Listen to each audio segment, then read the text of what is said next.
I am so excited to bring this project to you guys. I love the look of this piece. It took a lot of work and I had to start from scratch. I didn't know what I was doing, but I think it turned out pretty good. Let's get started and welcome back to Moonkusser Art. Hey everybody, here are my products for the project today. I'm using my board here that I have for making tray tables, and I've got some silicone molds and a couple of brand new bottles of Teexpert Resin. I'll be batching up a total of 7 ounces of their resin. It's a 1-to-1 ratio, so really easy to measure. You can use a measuring cup, or you could do like I do, and I measure out on my cup and then just pour to the lines. Their bottles come very tightly sealed, so I like that. There's no spillage in shipping, and I'm going to stir for about 3 minutes to completely combine part A and B. Now I'm going to split out the resin into quantities that I think I'm going to want. I'll start batching up the black diamond pigments that I've selected. I'm using several of them. I have their emerald green, jungle green, I have the green apple, kiwi, medieval copper, and also some sterling silver. I like to add a couple of drops of 99% alcohol into my resin batch. It does a couple of things. It pops bubbles and it helps to make any pigments that are dry dissolve a little bit better into the resin. That way I don't have to worry about any clumps in there. And sometimes I think it gives me some good effects. The molds that I purchased were from Amazon. They're baking molds. So they are silicone, they have a shiny finish, and I'm just pouring my resin in rings here. No rhyme or reason to it, kind of going a little bit from dark to light. Adding in some of the colors for highlights and just doing those rings around. Now I'm going to use this wooden, it's like a little wooden stick. I'm not sure what it's used for, but I have several of them. And I'm going to drag from the outside edge, clean it on a paper towel, and start again. And drag to that center. So I'm just looking to create some patterns through these rings now, because eyes don't have just perfectly round patterns. Just keep going until we've got the whole area with a little bit of a design in there. There you go. And I decided to batch up a little bit of the Flow Art green epoxy resin pigment from the epoxy resin store, and that's what's going in the middle. Now if you notice, my center is shifting on me, so even though I had leveled out the table legs for this mold, it obviously still wasn't level. So you can see that everything kind of shifted. This is why it's so important to have a level surface, and my table gets some warps in it from time to time, so I'm always trying to fix that. But I just adjust the legs, give this a little bit of a tilt, and we can correct it back to the center. All right, and I'm misting it with 99% alcohol across the top. That's what makes the patterns in there. And then I really didn't like what was going on, so I decided to just throw some more rings of the resin that I hadn't used up. So we're doing that. Again, back with the stick, so drawing from the outside edge into the center, wiping the stick, and then reversing that and going from the inside to the outside. That's going to combine those colors a little bit more. And now I have 1 ounce of, this is again the Flow Art resin pigment from the epoxy resin store. This is the black. That's going to form the pupil. All right, it's the next day and it's cured. Sorry about the shadow. So this is what it looks like. So didn't get the detail that I wanted. It's pretty. Like the colors. It's got a little bit of the striations, however you want to pronounce that. But that's what that looks like. So I am going to get a paintbrush out and do some paint work. Here's my black pupil. Also cured some bubbles because I didn't pop it, but that's okay because those will disappear. So let's get painting. All right, everybody, I am over at my artist's bench and I have my piece on a turntable. I'm leaving it in the mold, and what I am doing is I am batching up my colors that I used. This is the jungle green. There it is, but it is not in resin. What I did was I mixed it in with some polyacrylic. Polyacrylic is a water-based acrylic, and this is semi-gloss. I don't know that it matters, but what's going to happen is it will dry transparent. So as I use my colors, it's going to dry and hopefully allow some of the light that will bounce back off of that base in. So again, this is the black diamond, this is jungle green. It's the only one I've batched up so far.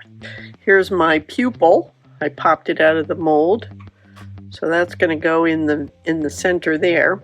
And so it gives you a little bit better idea of what that look is going to be.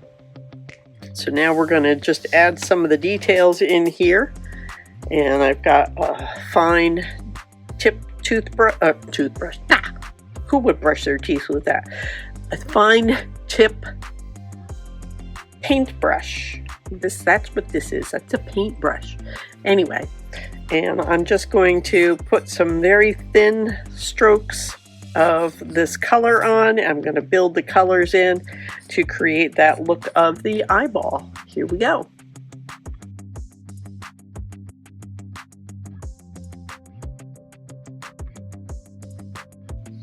All right, so this is all dry to the touch. It's got a nice transparency to it, so I'm happy with that. This is the piece, the black that I poured in this silicone cup. So there's my cured resin. When you pour into silicone with resin, you always get a lip edge, so it kind of lips up. So I took a nail file and sanded that down so that my hope is I don't trap any air bubbles underneath that. I took a pen and I did a outline where I'm going to be placing that. So now, in order to give this piece some depth, I have some black acrylic paint and I'm just going to brush in here so that you get that look of the pupil being down into the eye. All right, so let's get doing that. All right, just starting to brush it on here, kind of winging it and just dipping into the black and putting it on. I'm trying to feather it out just slightly at the outside edges, because if you look closely at an eye, you can see that it kind of has that effect. So just doing what I think might work here. First time trying. All right, so that part is done. So I'm gonna let that dry. That gives you an idea of the look. Now I've got some Amsterdam. This is their sap green, number 623. And I've blended a little bit of the black into pan here, not too much. And what I want to do now is I want to go with the same brush and I want to do a shadow right around the edges here. So let's get going with that.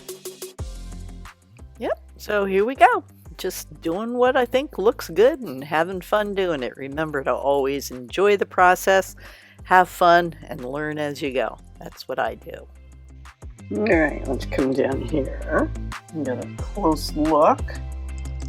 There's my shading around the edge. Not bad. There's my center. And there's my epoxy. So I'm going to batch up 6 ounces of 1-to-1, so 3 ounces.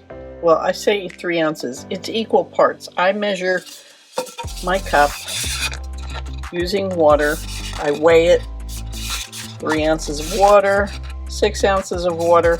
I make my marks. They're equal parts. I always start with part B.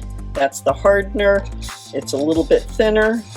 And then I add the resin, part A, and stir for 3 minutes. So let's go.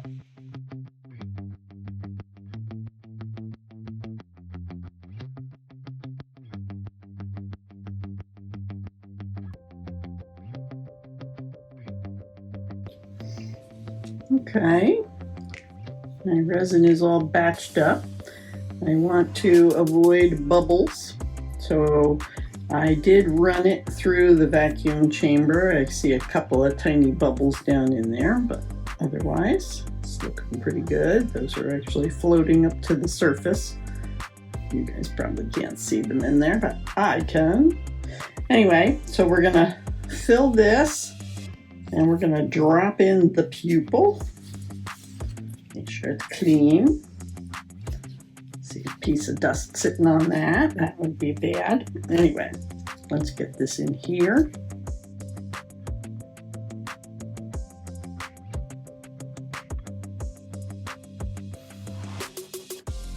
You can see just how by putting the resin right in that one little spot, the depth that is created by the resin. It's so cool.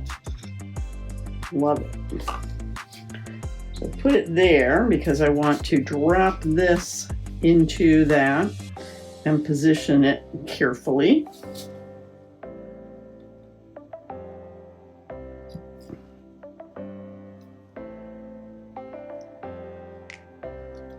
Dropped it right on top of that puddle in the center, and I'm just trying to squeeze to make sure I don't get any bubbles trapped under there. That would ruin what I'm trying to do here.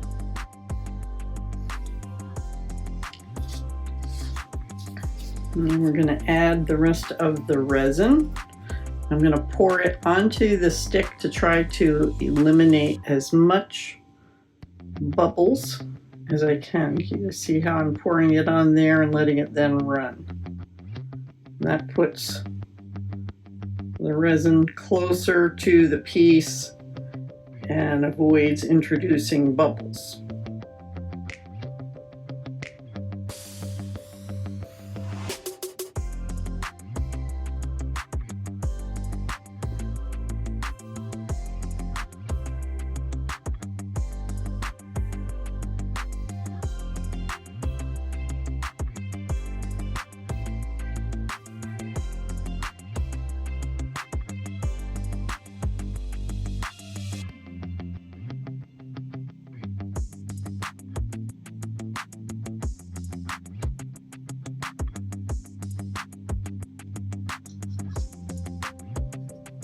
But make sure I'm going all the way to my edges here.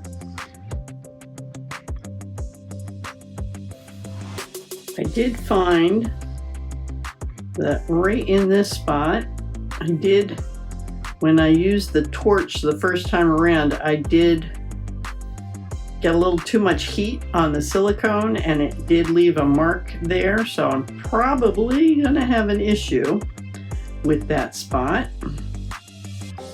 So I'm just making sure that my resin is all even here. And can you guys see how my pupil has shifted a little bit? See how it's not in center again? So let's fix that. That's where I want it. So the resin has gone all the way to the edges. little bubble over here.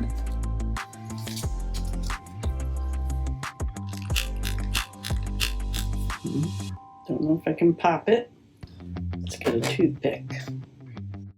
So what I do with the toothpick is I use it to just move that bubble away from the silicone wall of the mold.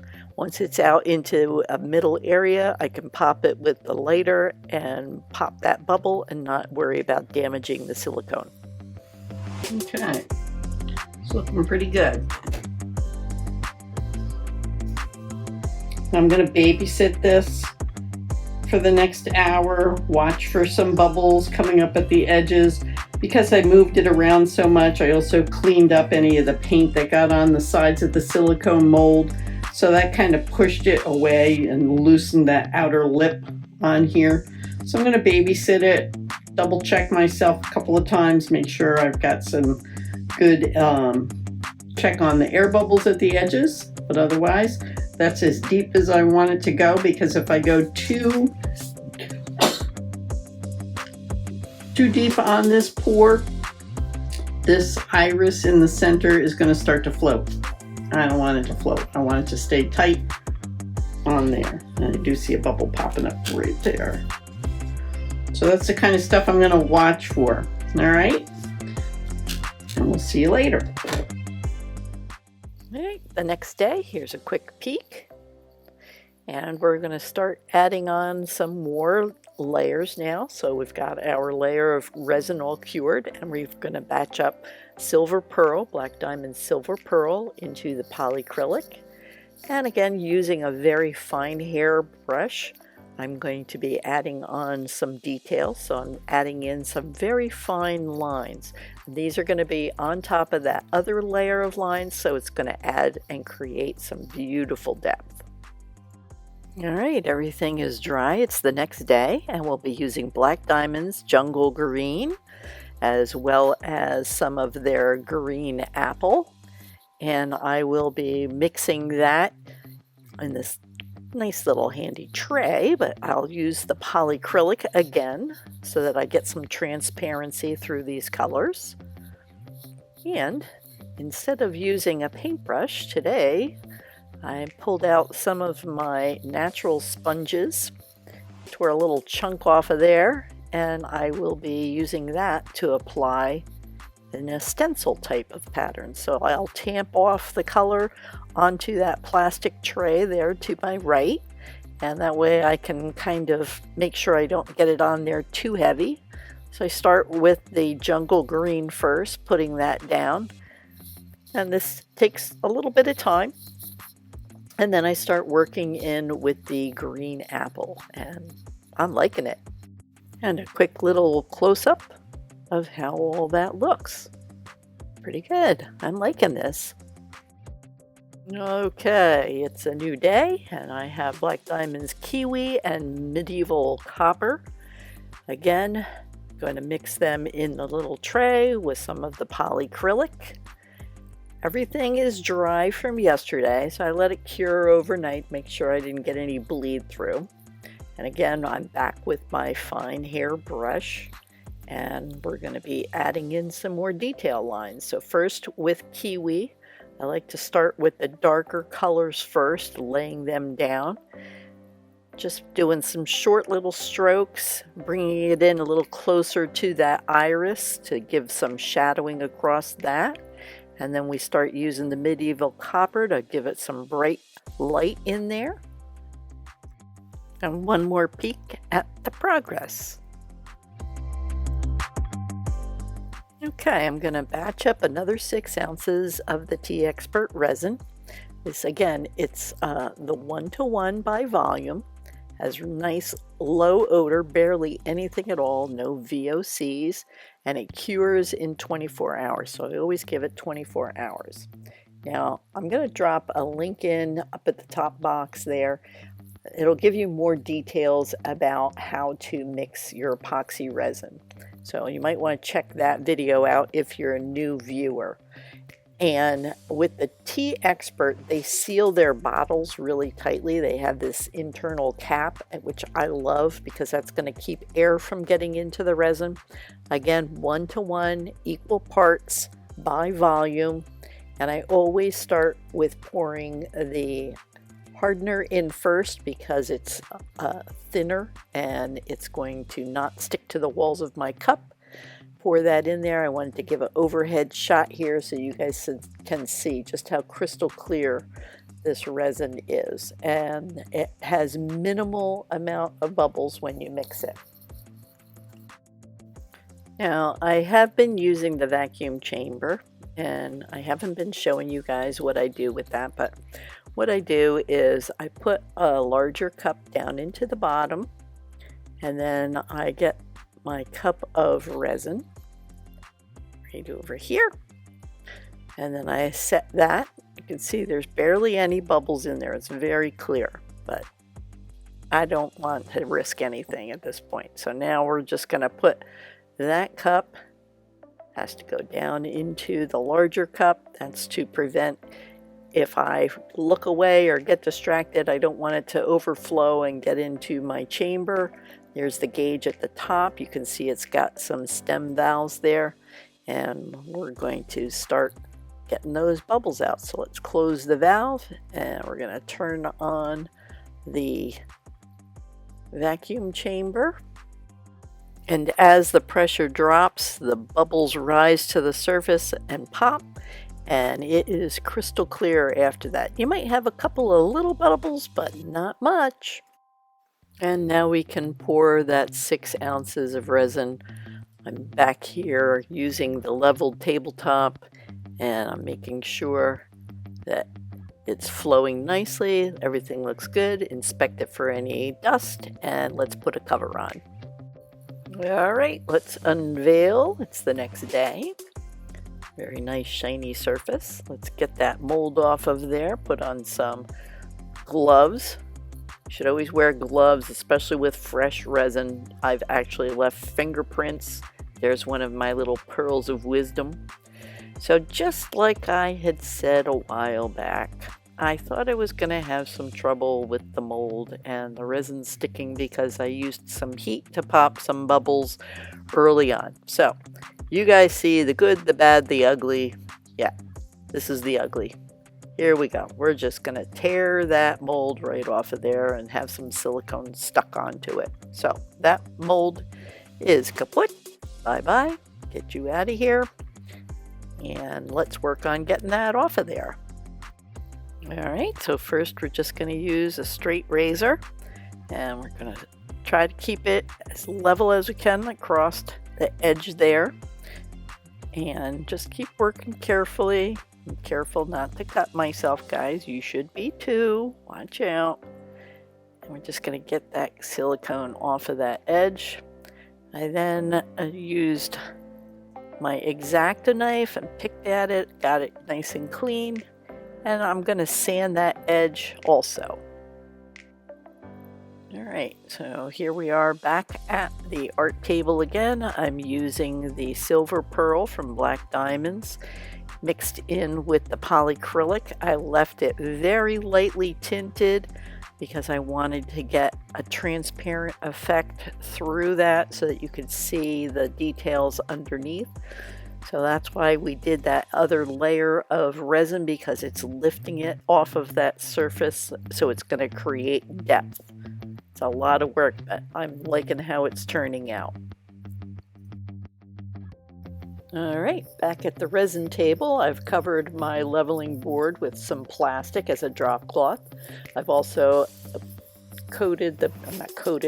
applied tape to the back of my project and put some cups taped on there. And then I've also applied a painter's tape dam ring all the way around. So making sure that that's kind of folded back there a little bit. And let's set it here on top of this tray table and get ready to pour another layer of resin. And because I'm using a tape dam, I'm going to burnish the edges. I just use the That's just a Sharpie marker. I like the plastic edge to it. And I'm rubbing around the outside edges, making sure that the tape is applied nice and tight.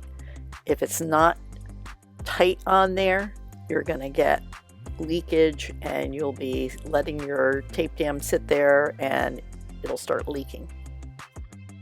Yet another 7 ounces of resin. Check for bubbles, check for lint, and cover. And we'll come back in about an hour. Okay, I actually waited a total of an hour and a half before I'm taking the tape dam off. So this resin is a very low viscosity, so it's going to take a little bit more time to set up, get that tape all the way off, and then I'm going to use my gloved hand to massage some of that thickened resin over the edges. I waited to take that dam off because I want a rounded edge. I don't want a sharp edge on these sides. I'm checking for dust, picking it out with the toothpick, and then we're going to cover it for the night. We'll see you tomorrow. All right, next morning, and we're going to pop that off of there, get a look at that surface. Wow, beautiful. I'm happy. All right, let's get the tape off. I use the embossing heat gun, and that just warms up the epoxy enough that I can peel that tape right off of there. Gets those drips. I'll use some nail file to clean it up. Here's another peek at the products that we used on this project, and here it is out in the sunshine. I am thrilled. I think this came out fantastic. A friend of mine, Michael, is the one that suggested I try doing an eye, and I cannot believe how happy I am with the look of this. The layers of resin really pull this off. It just has so much depth to it.